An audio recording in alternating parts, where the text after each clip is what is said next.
Bonsoir. Et bonsoir. Voilà, un petit peu en retard. Ravi d'être avec vous. Merci de l'invitation. Guillaume Lacroix, je suis le fondateur de Brut. Je suis ravi de partager la scène avec Pascal.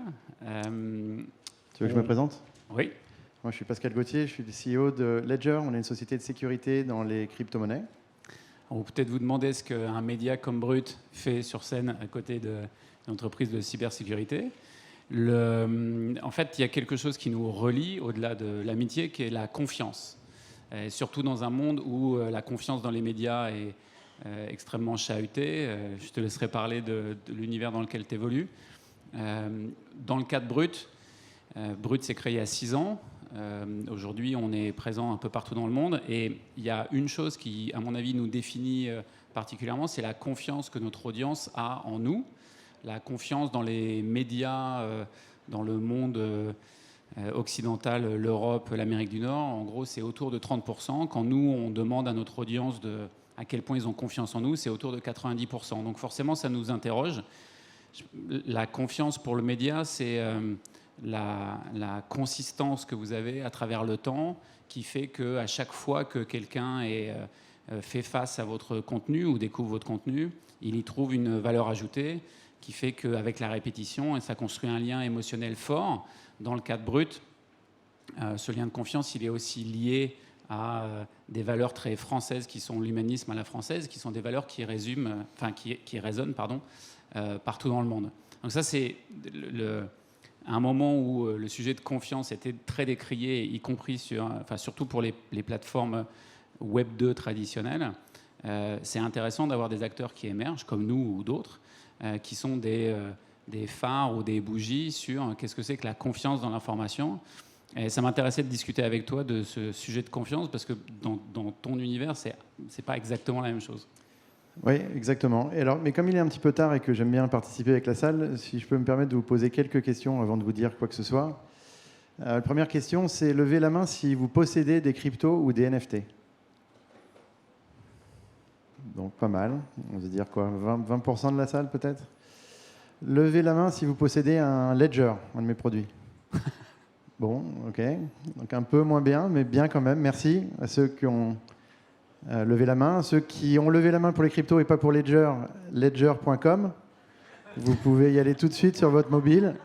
On a une application, ça marche très bien. Vous achetez un produit, on ship en 24 heures. Et c'est justement, vous allez comprendre un petit peu le thème de la confiance quand vous achèterez Ledger.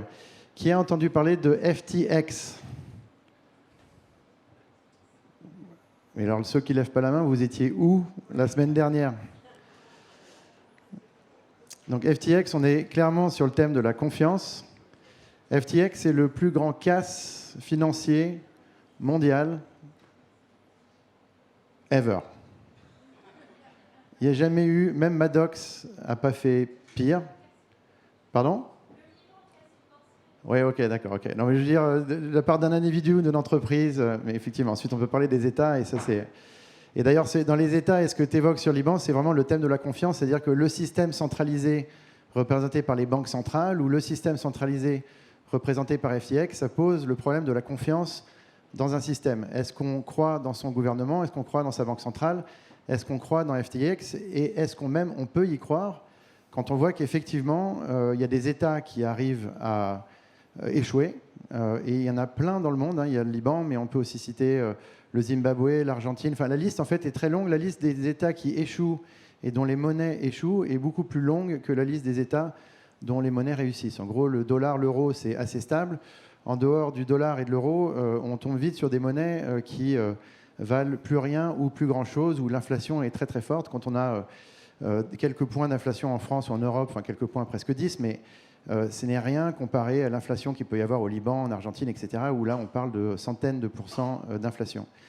Et donc l'histoire de FTX, l'histoire du Liban, l'histoire de toutes ces autorités centrales en fait, qui déterminent un système monétaire et financier, parce que là c'est le thème sur lequel on travaille, en tout cas c'est le thème de ce que je suis en train de décrire, ça pose vraiment le problème de la confiance centrale. Et donc les crypto-monnaies, l'invention du Bitcoin, d'ailleurs qui est né en 2008, qui est né juste après l'éclatement d'une bulle financière et de la chute de Lehman Brothers, qu'on pensait too big to fail, et qui finalement, en fait, n'était pas du tout too big to fail et a complètement fail, s'est posé la question de la confiance des banques centrales, allant même jusqu'à la confiance sur le système monétaire américain. C'est-à-dire que le dollar, en 2008, a juste failli échouer, quoi. Et donc là, c'était le reset de l'économie mondiale. Bitcoin est venu un peu en tentative de se dire, OK, mais est-ce qu'on peut faire quelque chose qui ne repose pas sur la confiance, en fait, où on n'est pas obligé de faire confiance au préalable. Je pense que si je vous demande si vous comprenez les cryptos, la plupart de vous, vous allez me dire non. Et en fait, vous avez raison et tort. C'est-à-dire que vous ne comprenez pas les cryptos, mais et moi non plus d'ailleurs, mais et de la même manière, vous ne comprenez pas Internet, et moi non plus aussi. Enfin, je veux dire, je mets au défi n'importe qui dans la salle de m'expliquer exactement comment marche le protocole Internet et les différents protocoles qu'il peut y avoir dedans. Techniquement, on ne comprend pas les choses. Par contre, on comprend le produit, on comprend à quoi ça sert. Si je demande à quoi vous sert Internet tous les jours, ça, vous allez me l'expliquer assez facilement.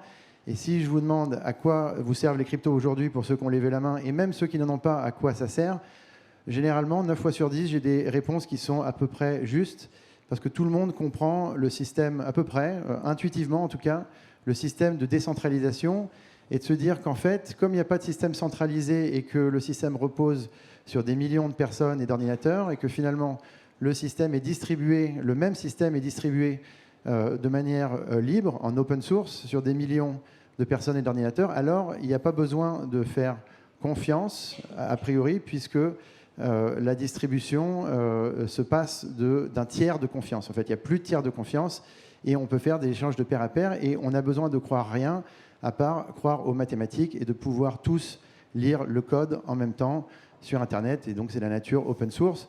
Bitcoin et toutes ces crypto-monnaies, c'est la première fois qu'il y a un sujet d'open source qui progresse aussi vite. Celui d'avant, c'était Linux.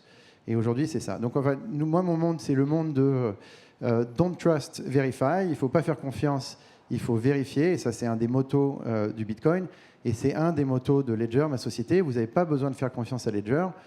Si demain Ledger n'existe plus parce qu'on a fait faillite, ça ne change rien. Le produit continuera de marcher, vous pourrez continuer de l'utiliser. On a inventé un système de sécurité qui est résistant au désastre. Et tout ça dans cette optique de n'avoir à faire confiance à personne à part vous-même. Voilà. Donc ça, c'est le monde dans lequel je vis, et c'est ce qu'on essaye de faire avec Ledger. Et donc, quand Guillaume m'a dit, viens, on va parler de confiance, j'ai dit déjà, pourquoi, puisqu'on est quand même French Touch, donc qu'est-ce que ça a à voir avec la confiance? Mais il m'a dit, c'est cool, c'est le thème que j'ai choisi. J'ai dit, OK. Et donc, voilà, je voulais vous dire ce que ça veut dire la confiance dans le monde des cryptos. Mais du coup, je te renvoie la balle en te demandant, mais finalement, pour toi, qu'est-ce que ça veut dire? Et est-ce que le monde des cryptos, ça va avoir un impact? Parce que la confiance que tu viens d'écrire pour le monde des médias, en fait, moi, je trouve que c'est un peu Web 2 passé, c'est-à-dire où on te fait confiance parce que brut, c'est cool, mais finalement, c'est pas ça la vraie confiance. Enfin, tu l'as compris, dans mon monde, la confiance, elle se donne pas a priori, elle se vérifie. Et donc, qu'est-ce que ça va avoir comme impact sur toi? C'est une très bonne question. Voilà. Merci. On avait préparé, tu vois. C'est l'avantage de ne pas répéter avec Pascal, c'est qu'il pose ce genre de questions. En fait, le sujet que ça pose pour nous, c'est l'un de mes investisseurs, je ne sais plus lequel, m'a dit un entrepreneur, c'est quelqu'un qui se lève tous les matins en sachant comment il peut planter sa boîte. Bon. Moi, l'une des manières dont je peux planter ma boîte, c'est que je pense que Brut, même si on a une position très importante sur les plateformes sociales traditionnelles, le Web 2, comme tu dis, je pense que justement, le Web 3 est un endroit où, si on ne fait pas, nous, attention à ces évolutions-là, on peut se planter pour la raison suivante. La confiance est née de deux choses. Est née de la relation que vous avez en tant que média avec le spectateur. Ça, c'est une chose. Vous construisez de la valeur au fur et à mesure du temps, et puis avec la répétition, vous construisez la confiance.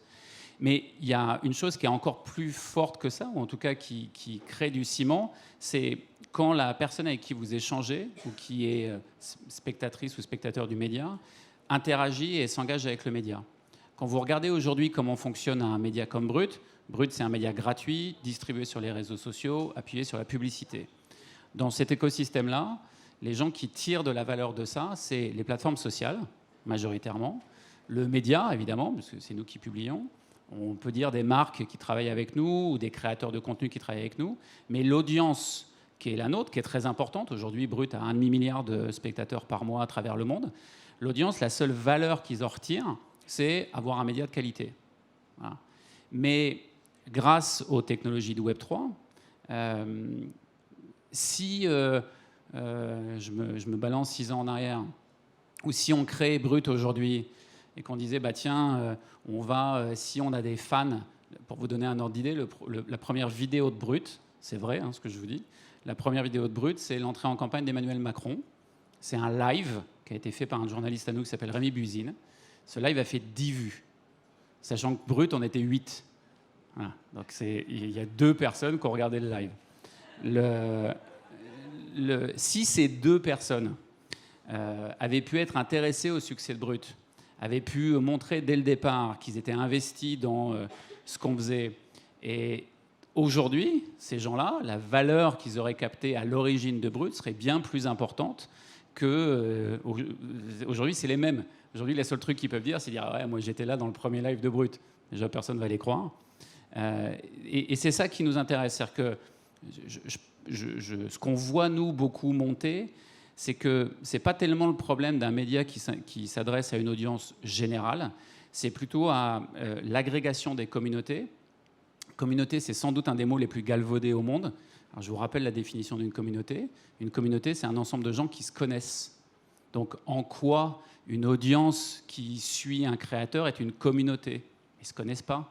Ils ont un truc en commun qui est aimer quelqu'un ou un créateur, mais ce n'est pas une communauté. Donc, nous, ce qui nous intéresse dans le monde dans lequel tu évolues, toi, Pascal, c'est qu'on pense qu'il y a un renforcement de confiance qui est au-delà de la relation que nous, on entretient avec les spectateurs. C'est aussi qu'ils puissent tirer de la valeur de ce qu'on fait. Et ça, on ne peut pas le faire sans le Web3. Tu as 16 secondes si tu veux dire un truc, Pascal.